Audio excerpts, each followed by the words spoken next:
आता तुमच्या सावंतवाडीत car craft घेऊन येत आहे खात्रीशीर car service. Maruti Suzuki car सर्व्हिसिंगचा मुंबई आणि ठाणे येथील 20 वर्षांचा प्रदीर्घ अनुभव आता आपल्या सेवेसाठी सज्ज। पत्ता car craft services private limited, plot number 21, जुना मुंबई गोवा महामार्ग, चितारी हॉस्पिटल जवळ, कोलगाव भोम, सावंतवाडी।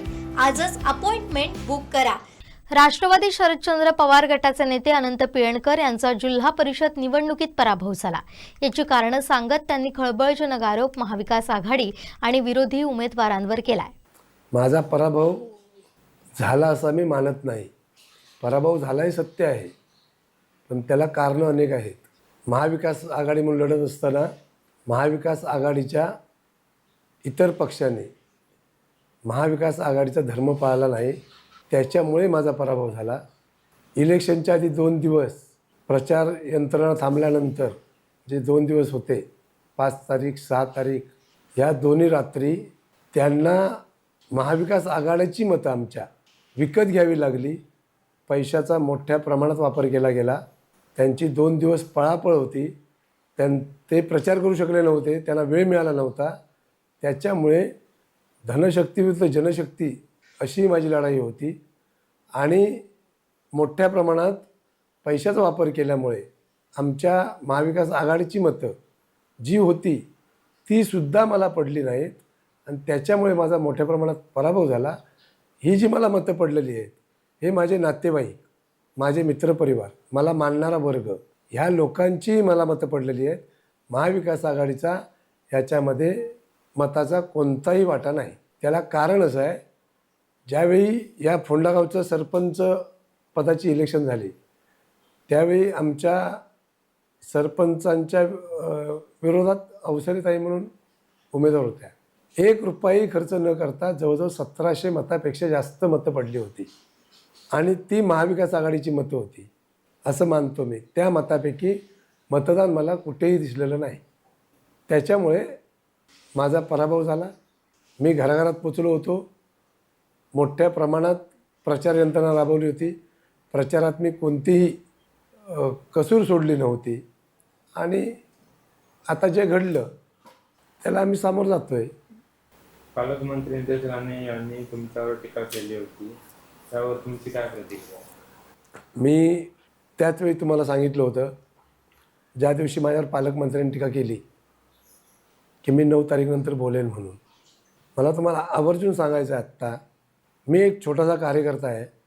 मी महाविकास आघाडीतून तिकीट मिळालं म्हणून रिंगणात उतरलो।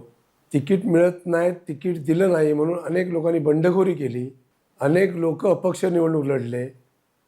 माझ्यावर तशी वेळ आली नव्हती।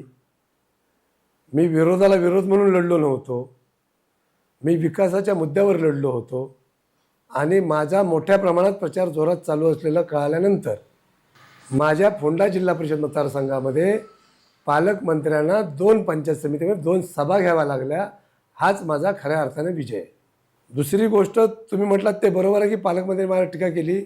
पालकमंत्री हे ह्या जिल्ह्यातल्या प्रत्येक नागरिकांचे, मग ती प्रत्येक घटकाचे हे पालकमंत्री असतात, ते कुठल्या पक्षाचे नसतात आणि ह्या जिल्ह्यामधल्या त्या घटकापैकी एक मी नागरिक आहे। म्हणून पालकमंत्र्यांची खालच्या भाषेत जी टीका केली, ह्या टीकेचा पहिला मी निषेध करतो।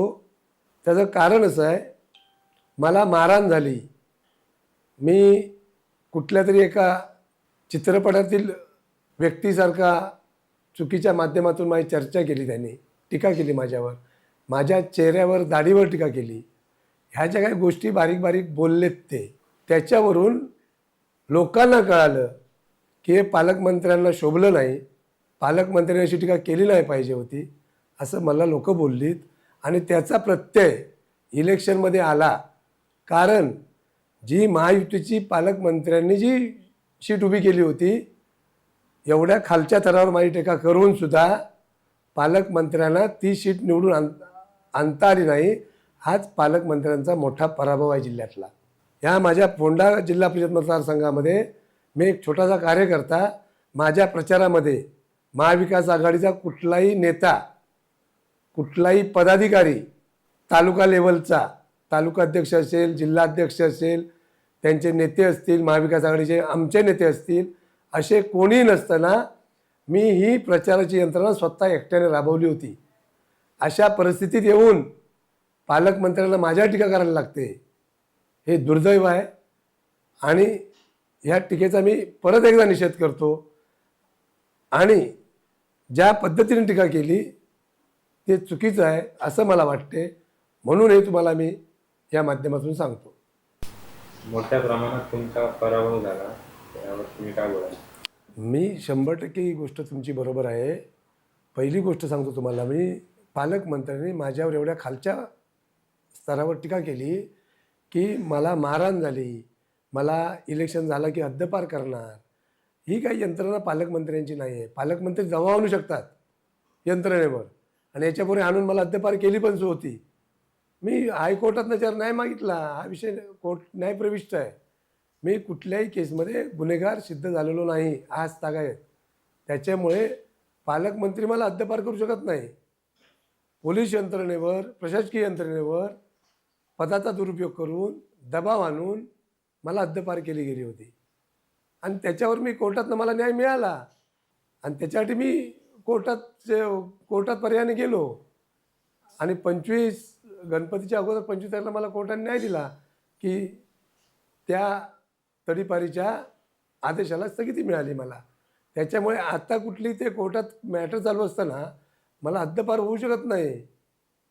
आणि माझी विनंती आहे पोलीस प्रशासनाला की मंत्री महोदय असतील किंवा इतर नेते मंडळ असतील, यांच्या दबावाखाली येऊन गोरगरीब जनतेला त्रास देऊ नये. माझी त्यांना कळकळीची विनंती आहे. तुम्ही शहानिशा करा, कोण गुन्हेगार आहे, कोणी गुन्हे केलेत. आज तसं बघायला गेलात तर पालकमंत्र्यांच्या जवळची लोक अनेक हद्दपारीच्या कारवाईत प्रलंबित आहेत, त्यांना शिक्षा झालेली आहे. अशा लोकांना कारवाई होत नाही. आणि विरोधक एखादा असला तो किती छोटा आहे मोठा आहे बघितला जात नाही, आणि त्याच्यावर कारवाई केली जाते. हे इथल्या प्रशासनाचं आणि इथल्या जनतेत दुर्दैव आहे खऱ्या अर्थाने. मला 3 महिन्याने हद्दपार करणार आहे, ह्याला मतदान करू नका असं जाहीर होणं हा आचारसंहितेचाही भंग होता.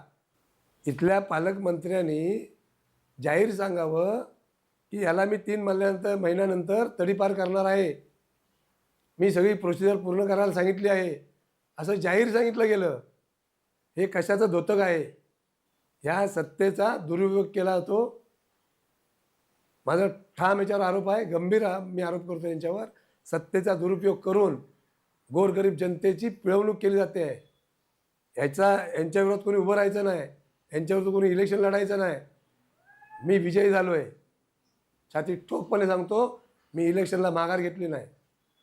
मी इलेक्शन जनतेसमोर जाऊन लढलो, यांना बिनविरोध होऊ दिली नाही, म्हणून अपक्ष उमेदवार निवडून आला. नाहीतर कदाचित चित्र वेगळं असतं. मी या इलेक्शनमध्ये 100% माझा विजय झाला असता. कारण महायुतीमध्ये धुसफूस असल्यामुळेच अपक्ष उमेदवार राहिला.